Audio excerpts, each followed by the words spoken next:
Franchement, je sais pas trop quoi vous dire sur ce film. Je sais pas du tout comment je vais commencer cette critique et combien de temps elle va durer. J'espère qu'elle va pas durer trop longtemps. Pour vous, j'espère. Bon, Moonfall de Roland Emmerich.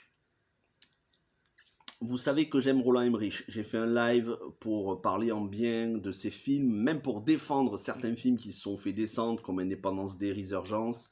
J'ai fait plusieurs vidéos, notamment donc Indépendance Day, Résurgence, le jour d'après et Midway, pour vous dire tout le bien que je pensais de ces films. Et le live avec mon ami Alexandre, la critique de Néo. Voilà, on vous a dit tout le bien qu'on pensait. On est revenu en détail sur 2012. Sur sa chaîne, vous pouvez retrouver une critique de 2012 détaillée. Et Moonfall, ben voilà, Moonfall, on l'attendait, on pouvait malheureusement pas, en tout cas pour moi, je pouvais pas aller le voir au cinéma parce que j'avais pas de passe. Bon, aujourd'hui la situation réglée, j'ai vu le film. Et pour un budget de 150 millions de dollars, le film a rapporté 41 millions de dollars dans le monde. Alors c'est vrai qu'il y a eu la pandémie, le Covid, tout le monde ne pouvait pas aller voir comme moi le film. On ne pouvait pas tous aller le voir parce qu'on n'avait pas de passe à ce moment-là. Ça n'explique pas tout non plus. Le film est une catastrophe au box-office. Financièrement, c'est un four commercial absolu. Je pense clairement que le film aurait dû être racheté par une plateforme de SVOD parce que, bon, moi, l'argument de dire oui, mais c'est toujours mieux au cinéma, dans une grande salle de cinéma, cet argument pour moi, il est plus valable. Le Covid et les 2 ans qu'on vient de passer ont changé les choses. À un moment donné, quand un film, on n'est pas sûr qu'il marche, il vaut mieux le faire racheter par une plateforme de SVOD parce que financièrement, au moins, il sera remboursé. Parce qu'il ne faut pas se passer uniquement du côté du spectateur, mais aussi des producteurs. Et moi, si j'étais producteur, bon, déjà, si j'étais producteur, j'aurais pas produit ce film. Mais je préfère faire racheter le film par une plateforme de SVOD. Au moins, je me fais rembourser parce que, bon, s'il marche au cinéma, tant mieux. Mais s'il marche pas, tu perds du fric. Et quand tu investis 150 millions de dollars pour un budget énorme et que ça te rapporte qu'une quarantaine de millions, mais en même temps, un producteur avisé n'aurait pas produit ce film qui est une catastrophe absolue à tous les niveaux, sauf un, mais j'y reviendrai, ça fait partie des points positifs, mais j'y reviendrai vers la fin de la vidéo. Mais c'est une catastrophe absolue. Bon, alors, j'aurais pu faire une vidéo sans spoilers, mais ça aurait été très compliqué, ça aurait duré 2 minutes, parce que je vais très très vite rentrer dans les spoilers, alors autant la faire 100% spoilers, y compris dans le synopsis. La Lune sort de son orbite, elle va tout droit se cracher vers la Terre. On pensait qu'il y en avait pour quelques mois, en fait il n'y en a que pour quelques jours. L'humanité est en PLS, tout le monde perd espoir, pillage, tsunami, tout ce que vous voulez, hein, du fait que la Lune se rapproche, forcément ça influe sur les marées, donc catastrophes naturelles de partout, tremblements de terre, chute de la gravité, chute de l'oxygène, remontée de la gravité et de l'oxygène. Bref, la nature fait ses caprices, mais c'est normal, c'est en fonction de la Lune. La Lune nous arrive droit dessus, il n'y a plus aucun espoir, sauf un astronaute déchu et une ancienne astronaute qui est promue directrice de la NASA en un claquement de doigts, et un jeune astronaute, enfin un jeune scientifique qui passe pour un fou furieux parce qu'il a des théories, on va dire, d'aliens. Il croit que la Lune et d'autres planètes sont des mégastructures, autrement dit, des sortes d'étoiles de la mort comme dans Star Wars, des planètes qui auraient été créées artificiellement avec à l'intérieur toute une structure vide qui aurait été créée par des intelligences artificielles notamment. Et il va s'avérer que ce jeune, donc joué par John Bradley West, Samuel Tarly dans Game of Thrones, a totalement raison, que tous les scientifiques s'étaient trompés et que l'humanité s'est trompée depuis les tout débuts de l'humanité dans toutes les découvertes scientifiques concernant l'univers. Voilà. Donc, qu'est-ce qu'ils vont faire?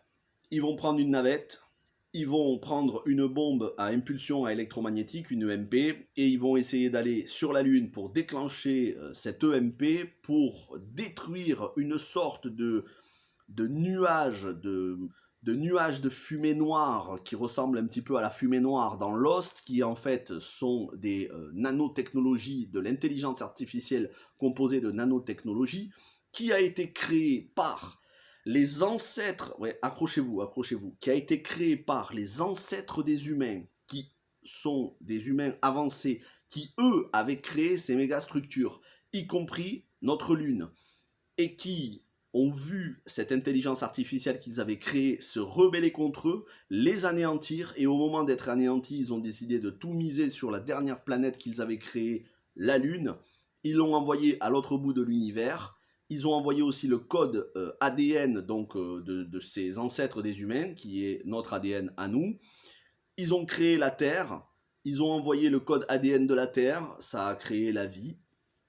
Et maintenant, ces intelligences artificielles qu'ils avaient réussi à semer en cours de route pendant des milliards d'années, ces intelligences artificielles sous forme de vagues ont réussi à les retrouver et veulent les anéantir. Donc c'est une sorte de... Ouais, c'est une sorte de vague d'intelligence artificielle nanorobot qui combat la Lune et qui veut la faire chuter de son orbite pour faire d'une pierre deux coups, parce que si tu détruis la Lune, tu détruis la Terre aussi. Face à ça, donc nous, on envoie une fusée, et les militaires, plan B, eux, ils veulent envoyer des bombes nucléaires pour exploser la Lune, mais en même temps, ça aurait fait exploser la Terre. Ceci dit, ils sont dans leur bunker, ce qui ne va pas les empêcher de voir le bunker s'écraser sur eux à la fin du film. Donc les militaires, eux, ils sont tous morts à la fin du film. Mais on a réussi à sauver la Lune parce que ces ancêtres des humains avaient accumulé toute la connaissance et ont donné toute cette connaissance à Patrick Wilson, qui joue donc Brian Harper, cet astronaute déchu, risé du monde et de la NASA, qui, aux côtés de Olberry, donc la nouvelle directrice de la NASA, et qui est aussi son ancienne coéquipière, ils vont avoir la connaissance des ancêtres des humains, ainsi que Casey Houseman, ce jeune scientifique joué par John Bradley West. À tous les trois, ils vont réussir à sauver la Lune et sauver la Terre. Pendant ce temps-là, toute leur famille, leurs enfants respectifs, les enfants de la famille de Patrick Wilson et la famille de Olberry, eux, ils vont essayer de se cacher dans les montagnes. Ils vont être poursuivis par des méchants braqueurs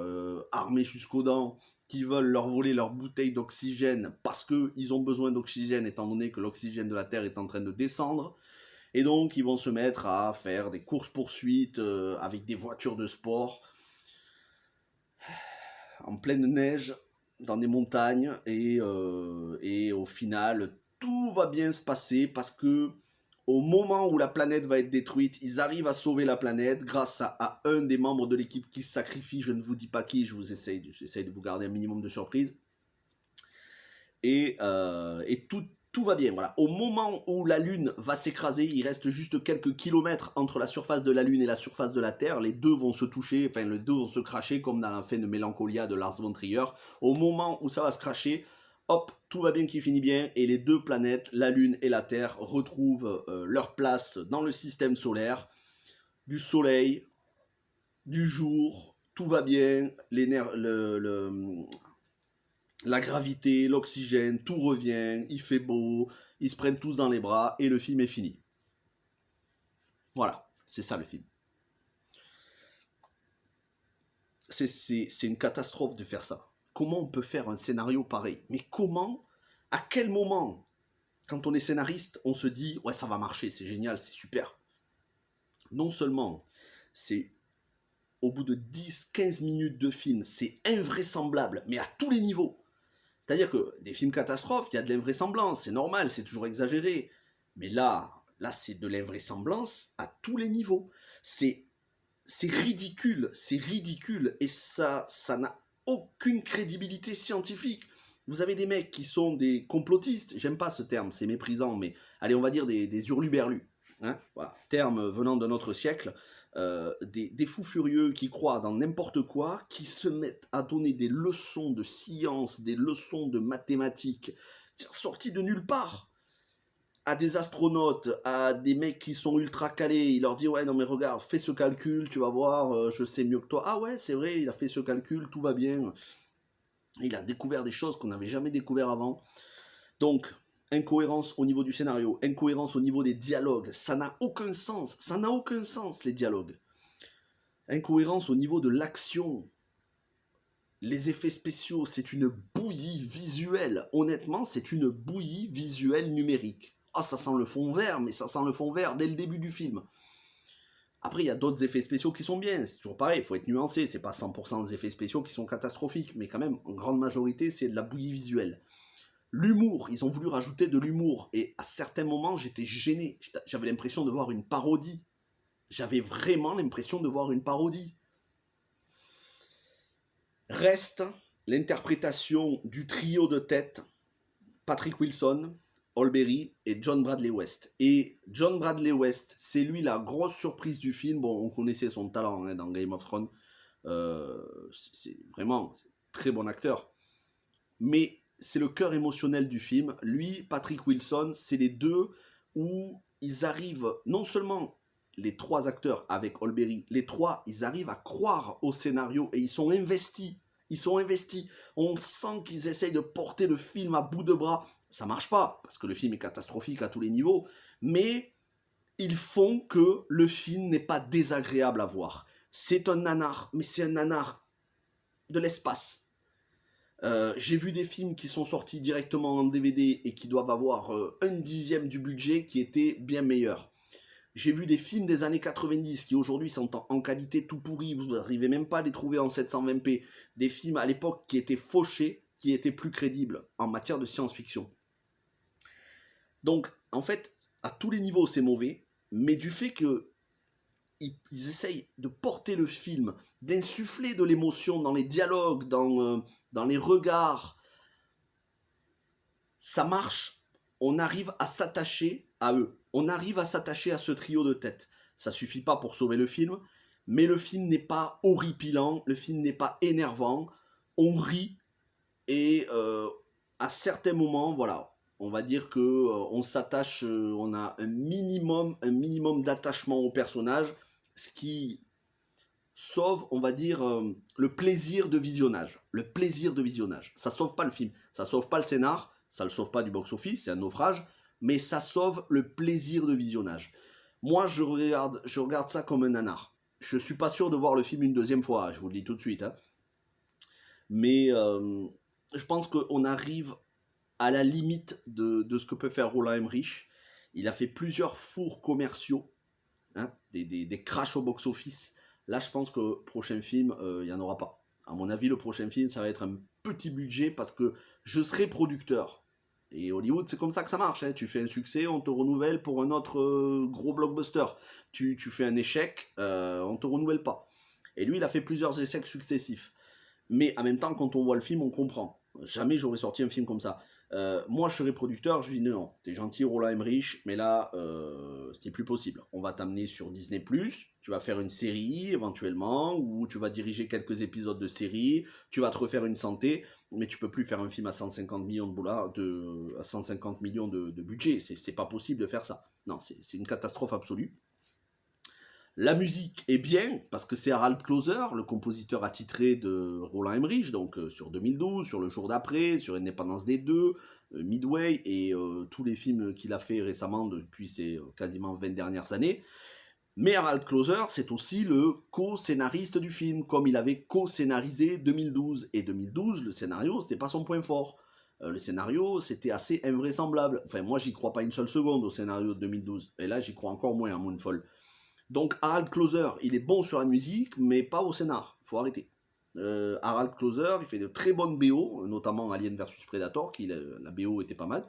Mais au niveau du scénar, on s'improvise pas scénariste. Voilà, moi j'ai des bonnes idées hein, en tant que scénariste, mais peut-être que si je faisais un scénario de film, ce serait catastrophique. Bon, on s'improvise pas scénariste. Il y a une différence entre composer de la musique et écrire. Là, c'est pas bon. C'est pas bon du tout. Du tout. Donc, je sais pas si vous avez vu le film, si vous avez envie de le voir. Regardez-le comme un ovni. C'est un ovni, ce film.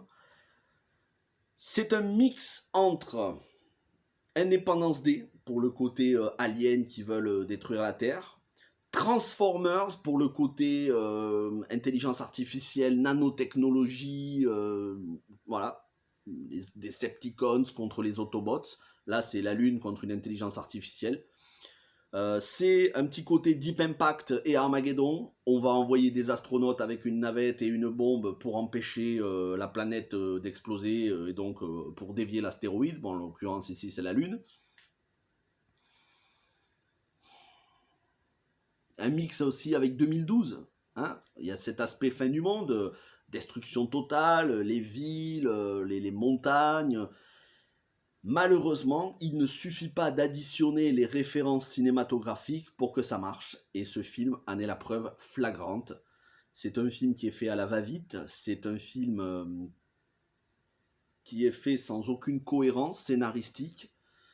Ça ressemble plus à une parodie qu'autre chose. À voir pour le coup d'œil, voilà, pour se dire que ouais, c'est sympa, on a passé un bon moment, mais certainement pas pour voir un film qui soit un minimum crédible. Voilà, si vous voulez un film crédible, n'allez pas du côté de Moonfall. Il y a beaucoup d'autres films catastrophes aujourd'hui, notamment chez les Norvégiens, avec The Wave et The Quake, la suite, donc un film sur un tsunami, un autre sur un tremblement de terre, qui était vraiment très bon. Du côté, on va dire, en tant que blockbuster catastrophe américain à gros budget avec des grosses stars, pour le coup vous avez San Andreas de Brad Payton qui a ensuite fait Rampage. San Andreas est très bon. San Andreas est très bon. Mais pour le coup, voilà, Moonfall, catastrophe absolue. C'est dommage, ça me fait de la peine parce que je voulais en parler en bien de ce film. Je l'attendais, justement. Je ne l'ai pas vu au cinéma, je me suis dit, je vais me rattraper. Bon, voilà. Je comprends les notes, qu'elles soient si basses sur Allociné ou d'autres sites. Ça me fait de la peine. C'est triste. C'est triste parce que déjà les spectateurs méritaient mieux et surtout Roland Emmerich, il est capable de bien meilleur. Il nous l'a prouvé. Hâte de voir quel sera son prochain projet. Mais c'est pas du tout méprisant ce que je dis. C'est juste que je pense que c'est une erreur de parcours, tout simplement. Voilà. Ça ne résume pas le talent de Roland Emmerich, qui par ailleurs est un très bon réalisateur. D'habitude, hein, il était très bon, et c'est pas parce que ce film est une catastrophe que ses prochains films le seront. Après tout, son précédent, Midway, était juste excellent. Voilà mon avis sur Moonfall. N'hésitez pas à me donner votre avis sur le film si vous l'avez vu. Et bon, 18 minutes, je vais m'arrêter là. C'est vrai que la critique est longue, mais ouais, j'ai pas envie de me moquer du film parce que le film existe et c'est déjà une moquerie en soi. Voilà, portez-vous bien, n'hésitez pas à liker, vous abonner, partager, et moi je vous dis à très bientôt.